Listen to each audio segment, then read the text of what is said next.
आज आम्ही नवरा बायको जोडीनं अंशीला जरा राऊंड मारायला घेऊन गेलो होतो. राऊंड मारता मारता शॉपकडे येऊन कधी पोचलो काही समजलंच नाही.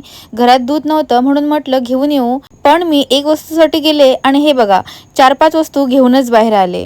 अंशीला आज ड्रॅगन फ्रूट दिलं होतं. हे बघा तोंड कसं केलं होतं तिने. तेवढ्यात नवऱ्याने चिकन हातात दिलं आणि म्हणाला, तुझं पिठलं भात खाऊन रोज रोज कंटाळा आला, आज तरी चिकन बनव बाई. आणि इकडे बघा मॅडमला ना फ्रूट भरवताना तिने सगळं माझ्या टी शर्टला लावलं होतं.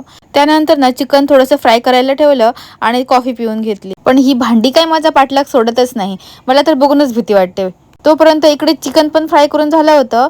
त्यावर आधी ताव मारला आणि मग भांडी धुवून घेतली. ग्रेव्हीसाठी चिकन मॅरिनेट करून ठेवलं होतं, ते फोडणीला टाकलं. आमच्या कोकणात ना रस्सा करायचा असेल तर ओलं खोबरं भाजून टाकतात. पण आम्ही दोघंच असल्यामुळे एवढा रस्सा खाणार तरी कोण, म्हणून कांदा टोमॅटो जास्त घालून ग्रेव्ही बनवली.